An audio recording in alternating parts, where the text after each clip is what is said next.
You're listening to Advancing Our Church.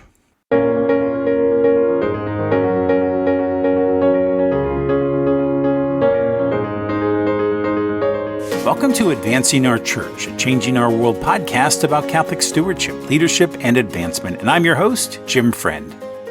Welcome back, everyone, and thanks for joining us today. We have a terrific show for you today featuring three wonderful pastors who will share their experience of the pandemic and parish ministry and how they see parish ministry evolving for the future.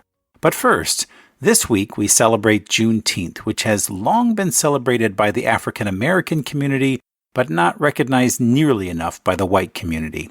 You know, the brutal history of slavery and segregation and the recent injustices, of course, that we've experienced around the country continue to inflict pain on our society, and Juneteenth offers a light of hope on the fight for freedom and justice. The National Museum of African American History and Culture notes that Juneteenth is a time to celebrate, a time to gather as a family, to reflect on the past and look to the future. Within the African American community, Juneteenth is known as the Second Independence Day. It's a holiday that commemorates the June 19th, 1865 announcement of the abolition of slavery in Texas, and more generally, the emancipation of African American slaves throughout the Confederate South. Emancipation did not finally come until General Gordon Granger rode into Galveston, Texas, and issued General Order No. 3 on June 19th, almost 2.5 years after President Abraham Lincoln signed the Emancipation Proclamation on January 1st, 1863. So we celebrate this day on June 19th, and it's an opportunity to celebrate and remember the transformative power of human liberation. This year, I encourage you to recognize and consider the meaning of this day by using this day as a day of education or reflection about our collaborative history and taking the time to pray for real change. There are some wonderful programs, podcasts, and articles available, and so in honor of Juneteenth, I'll leave some links in our show notes. But whatever you do, be intentional about what you do this year. It's only through education, dialogue, and prayer that we can make a lasting change in our country. And now, let's get to work.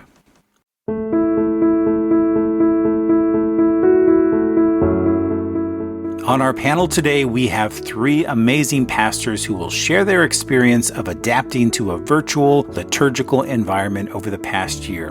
And we'll discuss what lessons they learned, new parish practices that came about in their communities, and how that brought them closer together. They'll also talk about how we are going to carry things forward in a post-pandemic church. How do these pastors think about returning to the real presence of the Eucharist, and what steps are they taking to welcome parishioners home? And so, without further ado, here's our conversation. Well, welcome everybody. So glad to have you all here with us today on Advancing Our Church. We have a great panel of priests and experts on parish and ministry and social media and just kind of where we've been, and we're going to talk about a little bit about where we're going with the lifting of the pandemic and some of the ways in which we've seen our parishes be very creative and adaptive during a challenging time, but also a bit of the conversation might turn towards where do we see things headed as well. So I just want to first welcome each one of our panelists for being a part of this conversation. First, Father Joseph Scolaro, who's the pastor of Notre Parish in New Hyde Park, New York. Welcome, Father. Thank you. And Father Mike Murphy, the pastor of Sacred Heart Parish out in beautiful Coronado, California. Welcome, Father Mike. Thanks, Jim. Thank you. Father Alan Hoffa, who's the pastor of St. Joseph Parish in the Panther Valley in Summit Hill, Pennsylvania, and from my own native diocese of Allentown. Welcome, Father Hoffa. Thanks, Jim. And our very own Anna Vallez, Senior Director for Changing Our World. As always, welcome, Anna. Glad to have you as our co-host on this panel today. Thank you. Wonderful, wonderful. Okay, so let's get into it. We've seen so many changes over the last 14 months or so. It seems like 14 years, but it's only been 14 months since we started this, and so much has changed, and yet so much has stayed the same. I'm going to start with you, Father Scolaro, out in Long Island.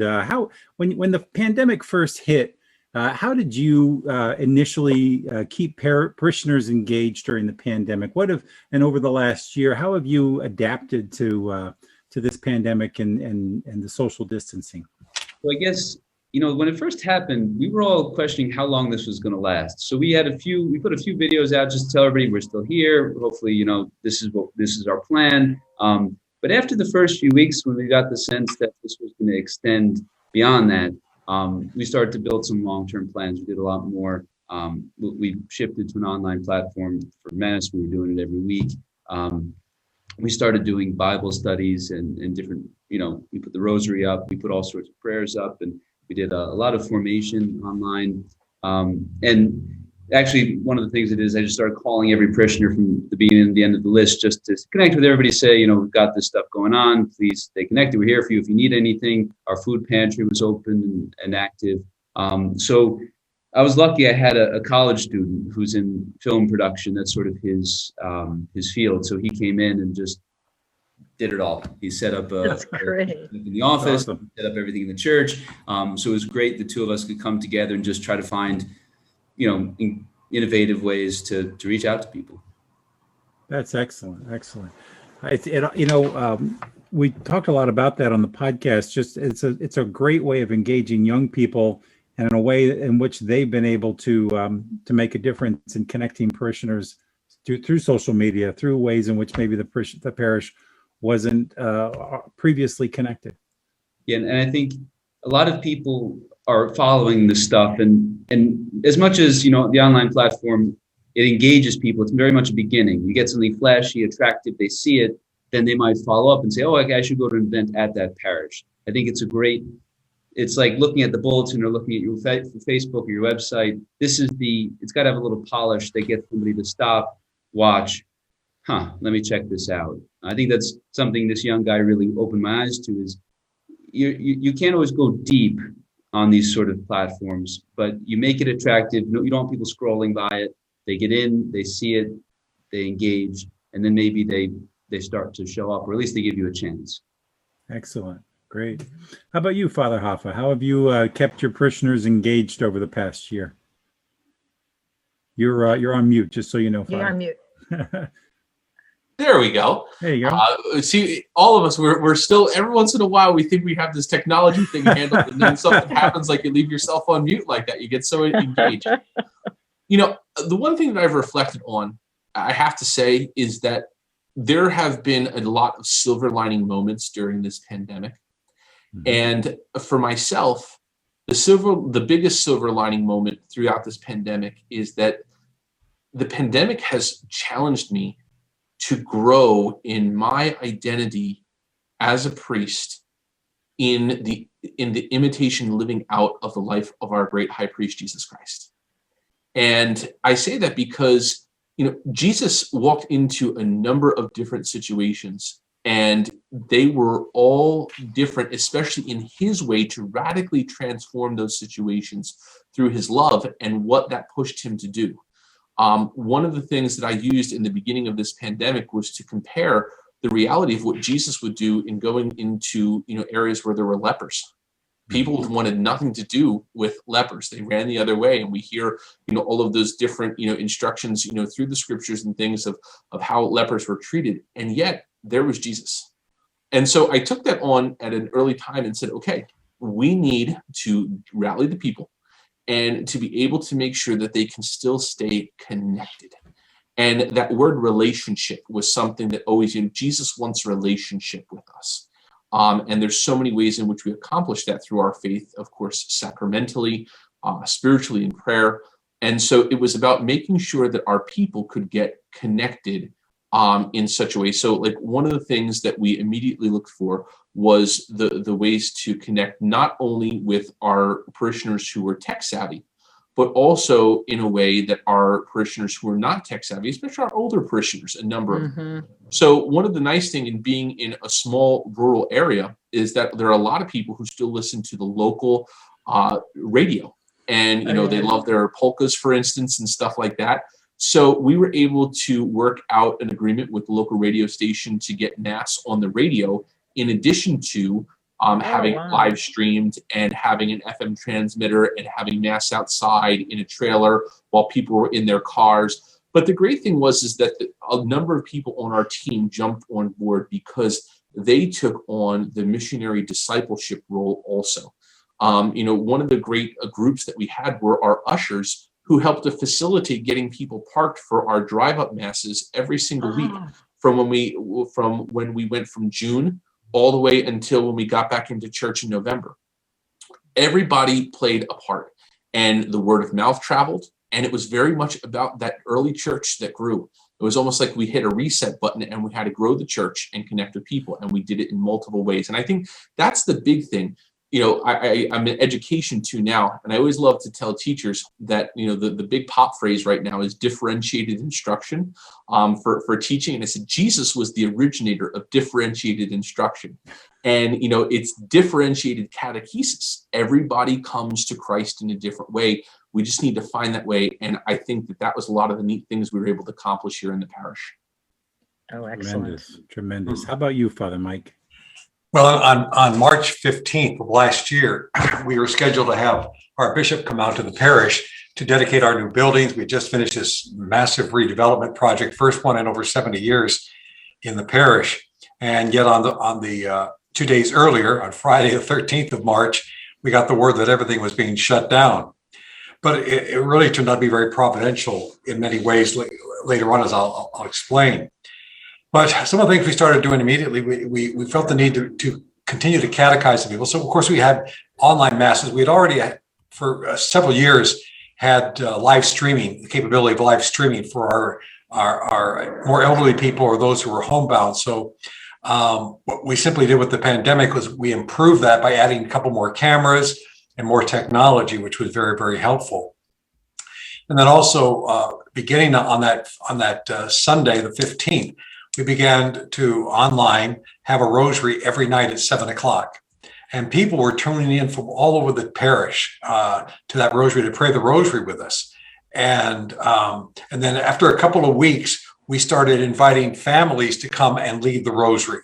So they would come to the church and we would have them lead the rosary. It just was a great participation of the people to keep them together.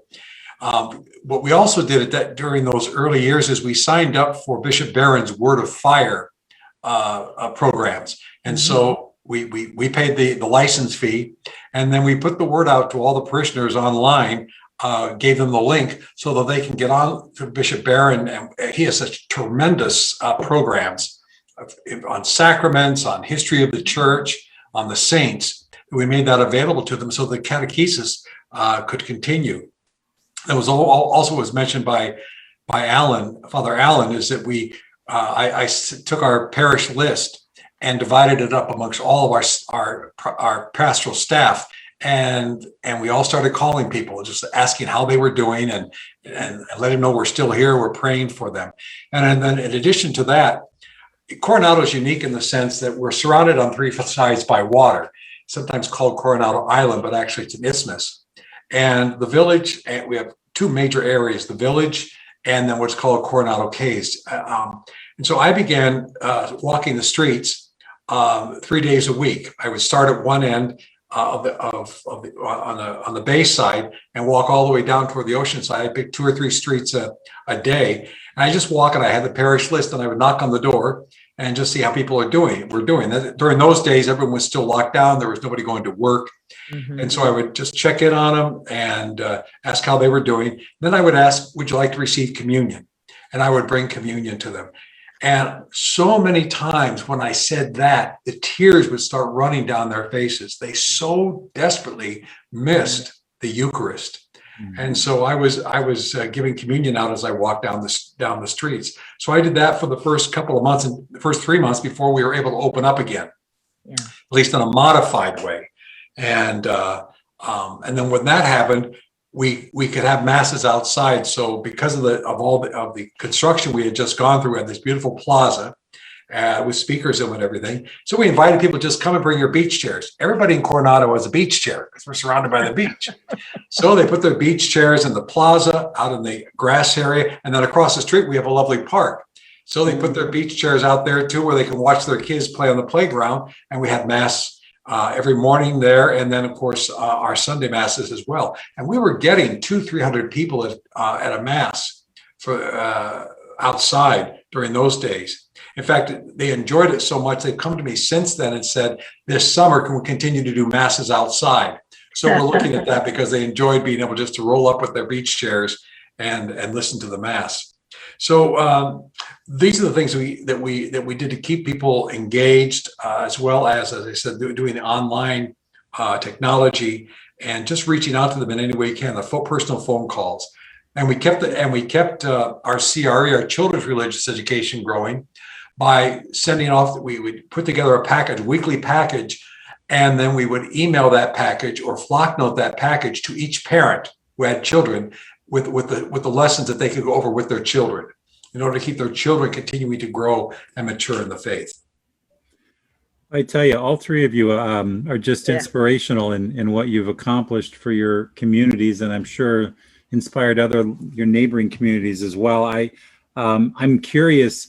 Do you think that some of these things that you've adapted over the last year, will you continue them, or have they inspired you to minister in new ways to your parishes? I think so. I think there's a lot of potential, especially the older community that can't always come out in the evenings, or you want to have a Bible study. Why not, do it online? Why not have a prayer group that people can engage with each other, virtually? Even some meetings, it's just a lot easier than dragging everybody out if they've got kids at home to do things online. A lot more people can access it without having to, otherwise they wouldn't, because they just can't get out of the house. Mm-hmm.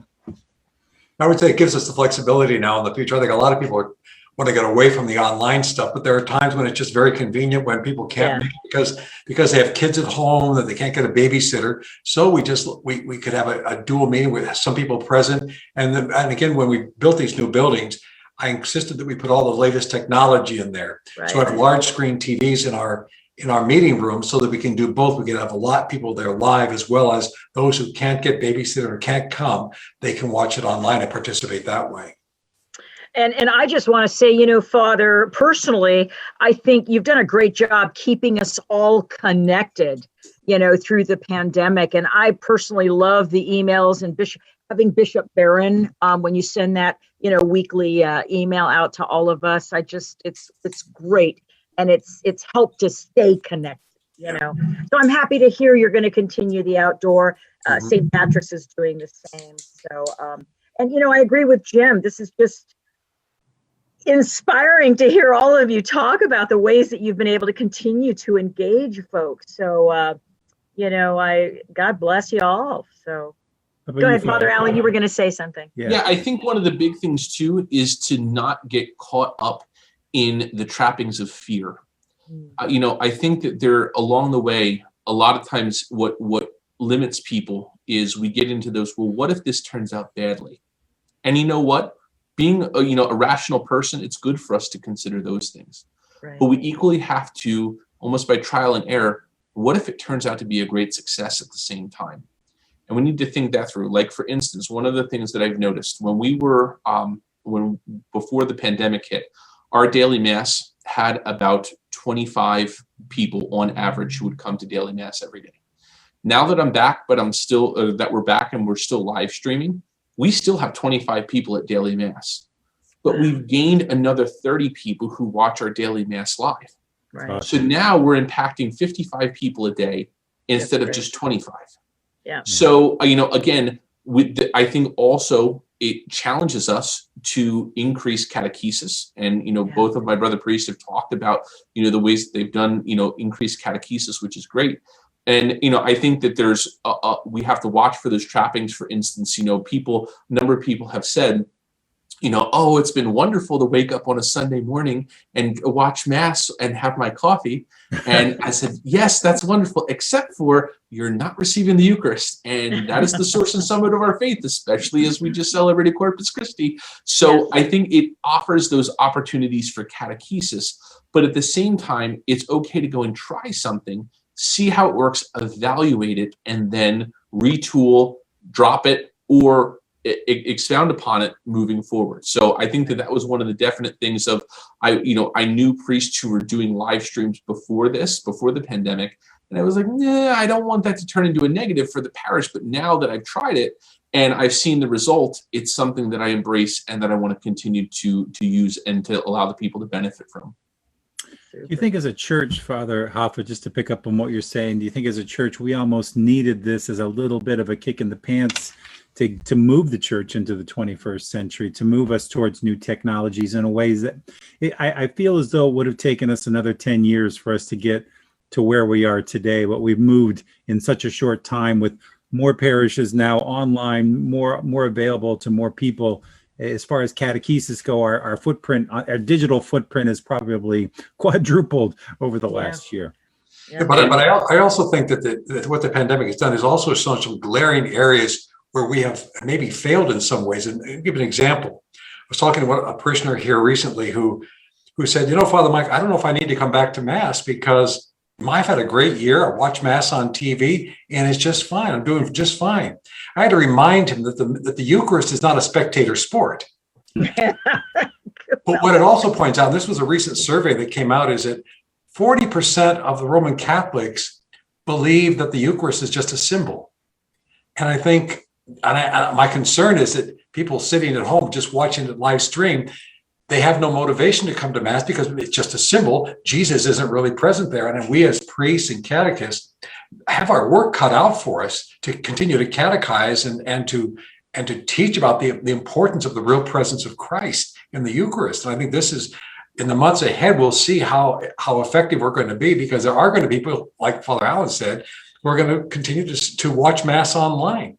Right. Because that feeds them there, because to them the Eucharist isn't any more than just being fed by the words rather than the Eucharist itself. So I think we have our work cut out for us as priests and as catechists. I think well said, Father. In following up on what Father Mike said, the first thing, as you brought that up, Jim, was we all know the quote. We were not made for comfort. We were made for greatness. And I think that one of the things that this is challenged, especially for priests and for those who lead in parishes, is, check yourself. Are you comfortable? Because a lot of people who were comfortable were made uncomfortable by the pandemic. And good, again, not for the negative aspects of, health scares and stuff like that, but for the fact of, we're just going to continue to do it how we've always done it. No, that's not good. But the other side of it is that as we go out there, this is an opportunity for a new springtime in the church to be able to understand what it's all about. And, Father Mike brings up a great point about that we love to be entertained with all that we have on screen now. The entertainment value is what we judge, what we commit to. And so, if a church has, what would be considered, the normal course of Catholic, liturgical music at the parish versus the parish that has the rock band ministry and stuff like that, which again, it all has its particular place. But are we going to that parish because of that?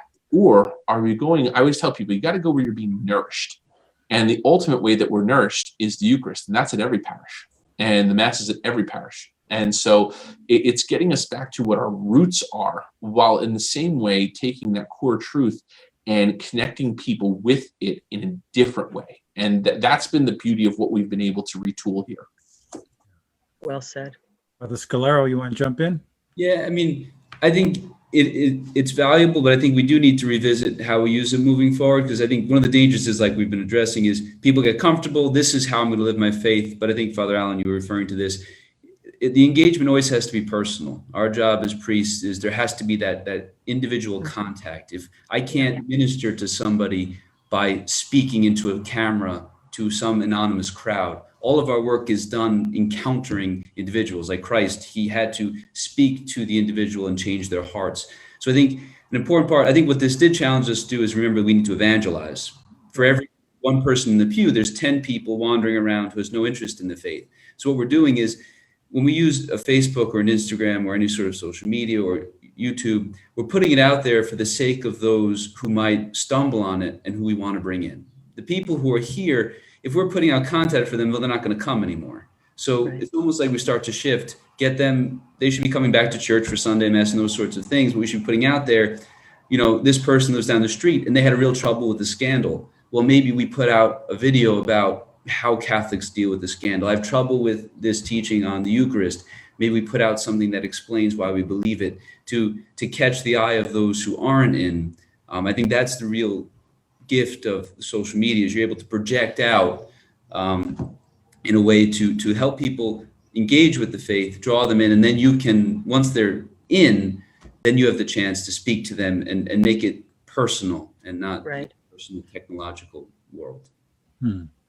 Well, you've all mentioned this at one point in your talking points over the last few minutes, and why don't we kind of delve into this? How are you inviting your parishioners to come back? I know that is everyone now back to, I'm sure at some level you're all back to in-person Mass, if not somewhat full capacity or near full capacity. I know here in Pennsylvania, if you've been fully vaccinated, you're allowed to not wear your mask, and that's the way it is in the businesses here locally. How are you looking at inviting parishioners to come back to attend in person, really to address exactly what you were saying, Father Mike, with those? It's going to be a lot more difficult to get from the couch back to the pew because it's a less comfortable chair, right? So how do we get people back in? Well, it really is going to take a huge effort of evangelization, as Scolaro said. But we're in the Diocese of San Diego. The Diocesan Pastoral Council is meeting now and preparing a three level approach starting in September. And every month they're going to focus on a particular aspect. For instance, in September, the theme is going to be the Eucharist, to return to full communion and regular personal, rather alternative spiritual relationship with Christ by celebrating his real presence in the Eucharist. So all the parishes will be our focus for the first month of September, is talking about the real presence and the importance. Then in October, the theme will be, we celebrate return to personal fellowship, communion, and service in our parishes as members of the body of Christ. So we've now gone from our personal relationship with Jesus through the Eucharist to now gathering our faith community together. And then in the month of November, the third theme is going to be reaching out to the wider world. And how do we evangelize everyone else? So it's going through these three levels of evangelization. And here in the parish, for instance, this Sunday, I'm having the first meeting of a group I pulled together called the Post-COVID Re-Evangelization Committee. And we're going to be looking at ways of how in our parish we can reach out to our parishioners. And we're looking at various aspects, not only of continuing to put things out online, but also dividing the parish up into neighborhoods or missions and sending people out 2 by 2 to go knocking on the doors of all the Catholics. And we're going to give out booklets like this to read about the Mass and about welcoming to our community, so that we can invite people to come back if they're not coming back yet. And there'll be and assure them that everything's safe to come back. But it's going to be there's probably a 6-month effort for us to get people in the parish back by one-on-one contact. Mm-hmm. Excellent. Great idea. Yeah. So we're going back. We're full capacity right now, and our obligation returns, the obligation to attend Mass August 15th.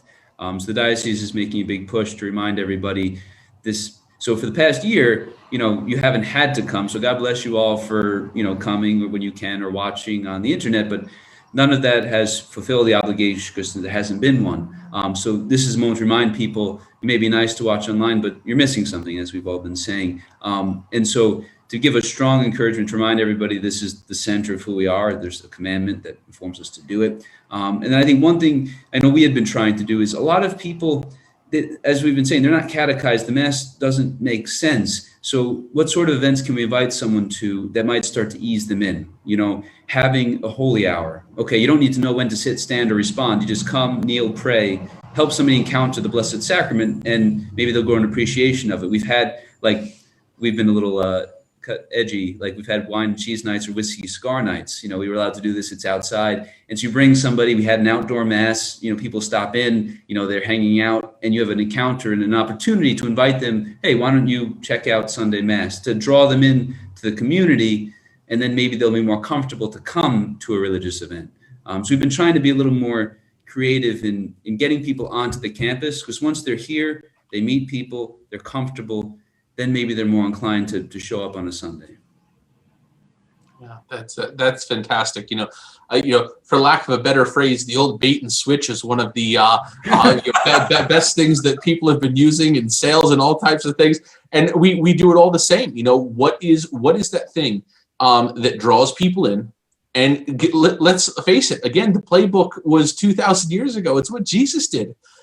Come and I always remember that scene from the seashore. They wanted to see who this guy was who was baking some fish on an open fire, and then they sat down and listened to him, and they realized it was the Lord. And praise be God, and it's amazing. But I think that a large part of this is the innovation that's happening, and we keep coming around a common theme: the Eucharist, because it is the source and summit of the church. And I think that this is giving, again, a new opportunity to refocus people on the Eucharist. The Word of God is an incredible gift, but the Eucharist, and I talked about this past weekend with Corpus Christi. The Eucharist is, the body of Christ, and it is at the center of us as church, the mystical body of Christ. Our bishop here in Allentown, while Pope Francis inaugurated the year of St. Joseph, our bishop inaugurated the year of real presence, and so it's a focus on the Eucharist. And this past weekend for Corpus Christi, there were a number of parishes that did Corpus Christi processions. So one of the things that I did was, we all know when the shutdown came, I can remember it very vividly. It was right before Palm Sunday weekend, and for us, at least here in Pennsylvania. And I remember one of the things that really just hit my heart was with Holy Thursday coming up and the Mass for the Lord's Supper. Just all the people who pour out because of the institution of the Eucharist. And so what I did was, we have a parish truck and a trailer that they usually haul around. They haul around like the lawn gear and stuff on. We converted that into a huge float with an altar intact and everything. And, we said to the people, listen, you can't come to Jesus. Jesus is coming to you. And I can remember from the time of being probably a young teenager, seeing Pope John Paul II do one of the Corpus Christi processions, on that Thursday, in Rome, throughout, the city and everything like that. And I said, if I'm a priest, I'm going to do that one day. Well, it was just like that. The problem is up here in rural Pennsylvania is it wound up snowing while we were doing that. So, it was hot as blazes, and we actually did the same thing this past Sunday for Corpus Christi. But then for that Holy Thursday, we went from snow to the blazing heat. But again, it's worth it to see people. And again, I've been here at this parish for 4 years, got to know the parishioners. There were people who I've never seen, who came out of their houses as they could hear the police sirens coming. Not only did they just come out and say, what's going on here? They knelt on the concrete and they blessed themselves as they knew that was the Blessed Sacrament. And so I think our ability to engage people with the Blessed Sacrament and to engage people with the Eucharist, it is what makes us different as church. And it is the most powerful gift that we have to be able to share with people in their encounter with Jesus. Very well said, Father. Father Hoffa, and I'm sure, I know that Father Scolaro and Father Mike have something to share on this, but I know, Father Hoffa, you've been the interim head of school for high school during this pandemic over the past year. How have the kids adapted? How have the students adapted to this learning environment? And do you think there have been some lessons learned there from an educational perspective? Well, one of the big things that was our challenge this year, we knew was going to be our challenge, is we needed to get back to school. One, for the well-being of the students, but two, just about, the free alternatives that are out there versus, the values-based proposition of what a Catholic school offers. And so, getting ourselves back to school meant that we had to raise the bar in doing what we needed to do to keep everyone safe. And, here in Pennsylvania, we were able, as a private school, to get back, full time with everyone. Of course, we provided a virtual option if a family didn't feel safe. But, from the end of August all the way through to tomorrow, which is our last day, we've been there. And we had minimal interruptions because of COVID cases and things like that. But, you go from the things, you go around and you're in a Catholic school and, people are saying, do this and do that in regards to the discipline code when it comes to, have your button buttoned or, make sure that, you're wearing the proper, uniform piece or something like that. Well, this year it was keep your mask up. If I said it once, I probably said it 5,000 times. Mask up, please. Mask up. Mask. But I think that it's one of those things of when we want something, we are willing to do what is necessary to make sure it happens.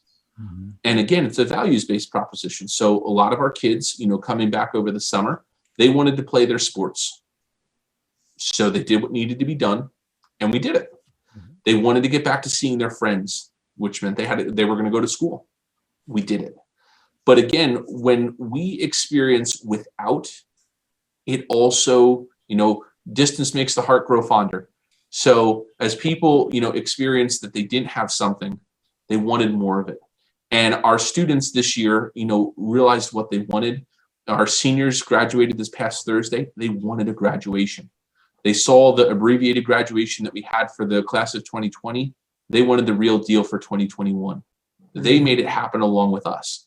So I think that we can continue to capitalize that, between young and old, that if we foster that want and also that desire and the knowledge that it's something that we need too, it's good for us. So we talked a lot about the social emotional well-being of children, throughout all of this, and especially a return to school. If we foster that, then people are willing to put in the effort. But we got to get there to that point first. So the kids saw that. We did some real neat things with Eucharistic adoration this year and the mass gathering every week, socially distanced, and it made a difference. So I think that young or old, in between, it's getting that need and that want and that desire, and then fulfilling that by the actions and the work that we do. Right. Good. And in our school, what we did as we began this year, we invested in swivel cameras. So each classroom had the camera. Even though I insisted that the teachers teach from the classroom when we bring the kids back, and we did it in a modified form. But for those who wanted to stay home or had to because of quarantining, they had the look of their classroom. They could see the teachers and their classmates in the classroom. That worked out very, very well. And then our tradition here has always been that every day, 2 of the classes come to Mass when pre-COVID, to come to morning Mass. And so that every week, every child comes to Mass, morning Mass. So this year we would have them Mass, of course, live streamed into their classrooms. And that was very, very helpful. Today was our closing Mass, school Mass. So I mentioned to the kids how much they have grown more in this past year than they normally would have because of the challenges that they faced. And I think the fact that they were educated at this time proves that. But our teachers really stepped up to the plate and were very, very heroic in coming to school every single day into the classroom with the kids and teaching. So much so that for the first time in over 25 years, next year, we have a completely full school, and every class, all 9 classes, have waiting lists because parents from the public schools have seen the value of Catholic education, and that we did not shrink from the responsibility of educating their children. Our teachers courageously stepped up to the plate, and we're in the classroom, and the parents want that. And so we're full to the gills next year with waiting lists for every single class. But I think that goes to show you how Catholic education is really advanced, and these families recognize the value of that during this pandemic. Our grade school is the same way, Father Mike. We have our highest enrollment that we've ever had, and actually looking at creative ways to see how we can find more space. Because an issue that hasn't happened in schools in our area in a long time has now happened, and it's the good work of our teachers and our staffs, and also the word of mouth that's being passed along by parents is also crucial. So we can capitalize on that in also the spreading of the faith as it's connected, because that is what drives our schools to be excellent. Right. That's right. Yeah, I'd say the same here. You know, our teachers were dedicated. We had everybody in 100%. Those who wanted to be in, while the public schools very often virtual. We had the technology. We were ready to go virtual even back last March. And, you know, people were appreciative. And there's an opportunity. We added a mass to the daily schedule for the school kids because the rules here where they couldn't come to a public mass, the third parish mass each day. So they were all able to be there. And it was an opportunity to, as you say, teach, bring them to adoration, to use this as a moment to deepen their faith. But, you know, kind of a follow-up to that question, certainly this has been a great opportunity to advance educational learning objectives and technology. But there seems to be something also in there that we could use for engaging families, for engaging youth ministry, which is always such a difficult and challenging ministry to get going in any parish. Are there any lessons learned, you think, that we can follow over the past year that will engage more young people, more young families in engaging their church? So one thing we did here is, you know, with virtual mass, there was no children's mass really, or children's homily. So I started sending out a mini reflection each Sunday for the school kids, so directly speaking to them, or even the religious ed kids. And I found a lot of families that wouldn't necessarily come to mass, you know, you kind of know, they were flipping these on. It's a few minutes, they're sitting at home. So it was a way to connect with them, and they'd sit with their families and watch. And it actually, you know, I think it did some good. In the same way, we use the online textbooks, Faith and Life series. So it required, instead of having a catechist, the parents were responsible for working through the book with their children. And so many parents said, you know, I've learned so much going through my third grade textbook with my kid, because a lot of them didn't get a very strong catechesis, and this is a solid textbook. So they're sitting with their kid and answering questions about Adam and Eve and what does this mean? And a lot of them, I found it's a chance to help evangelize the parents. So I know we're revisiting our religious ed program, and I think we might keep the online textbook because it requires parents to be involved in their children's religious education. They talk about it at the dinner table. And when we bring them here, it's not going to be to sit behind the desk like a classroom setting. Let's take them to pray. Let's take them to mass. Let's take them to adoration. Let's take them to do things that deepen their appreciation and a positive experience of the church, and not just some sort of, you know, dry, you know, classroom. Right. You know, before COVID, it was always a challenge for parents to get their teenagers to come to church. We all, you know, I'm sure you've had, those of you who have children understood that. Sure. And during COVID, it just made it that much worse because it was just online. So most of them, because of the dispensation, they were not even watching us online. So I once we were able to come back to mass in a modified form, I would hold a Sunday evening mass in our new parish center, where we had all the technology in there. And these are for high school kids and our confirmation kids, candidates. And they came, and what I did is I decided that I would have them preach the homily at the mass and do a reflection. So that would force them to delve into the scriptures. And they came up with some of the greatest homilies and reflections for these masses that were right on their level. And in fact, they're getting in line to be able to be the next one to do it.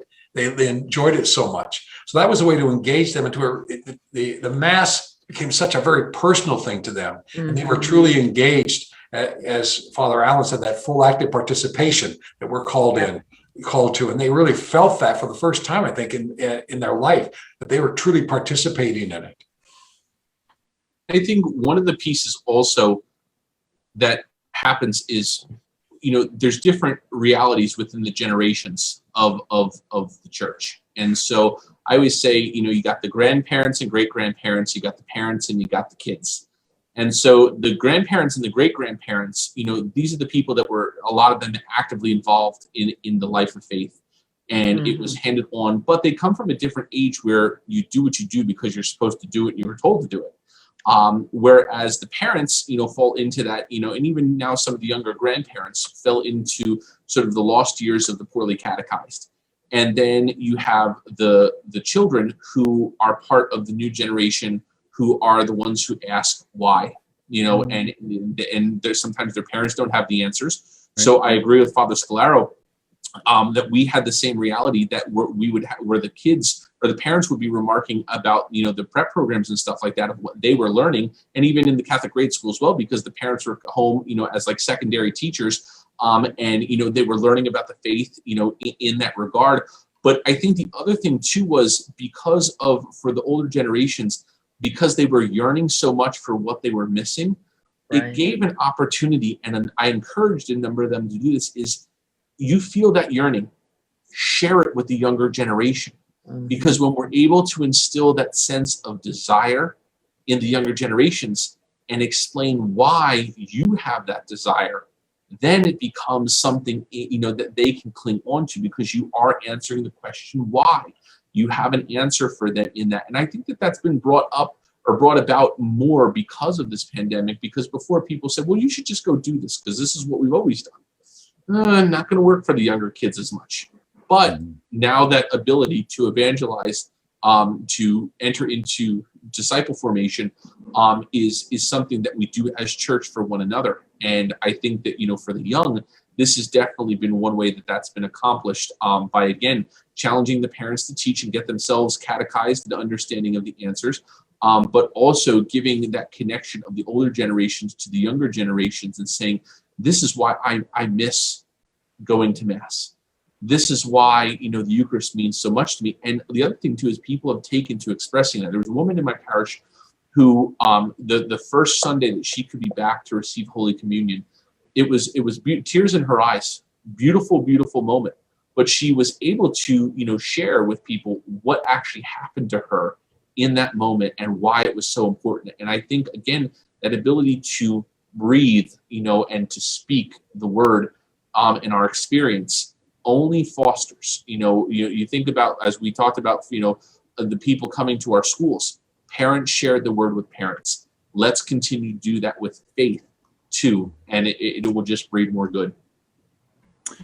Well, this was a wonderful conversation. I think it's a great way to wrap it up. I just want to thank all three of you, and thank you, Anna, for being a part of this conversation. I know that I learned a lot, and hopefully those that are listening got a few tips and challenges also in how we can re-engage people and bring them back to Mass, back to the real presence of the Eucharist. Father Scolaro, Father Hoffa, Father Murphy, thank you so much for being here. Thank you, Father Mike, Father Scolaro, and Father Alan. It's been a real pleasure just listening to all of you. And I think that the theme that I keep hearing over and over is the ways that you've been able to engage others. And I feel that it's working.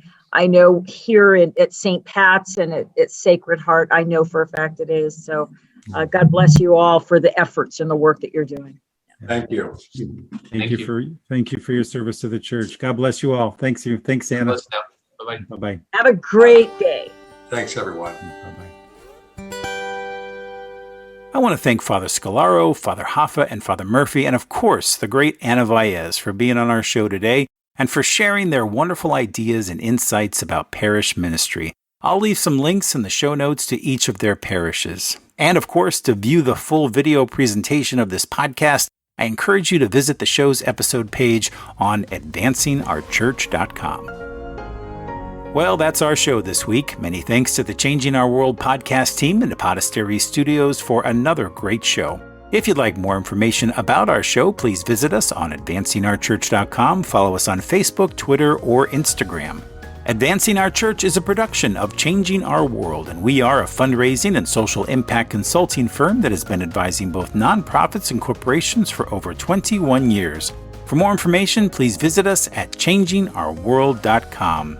Well, that's our show this week. Next week, we have a very special guest, Pastor David Friend from Scottsdale, Arizona. My own Uncle David is going to join us. He is the author of 2 books, and he has a new podcast about personal finances and Christian living. I'm really looking forward to having Uncle Dave on the show next week. Until then, I hope you all have a wonderful week. Take care, and God bless.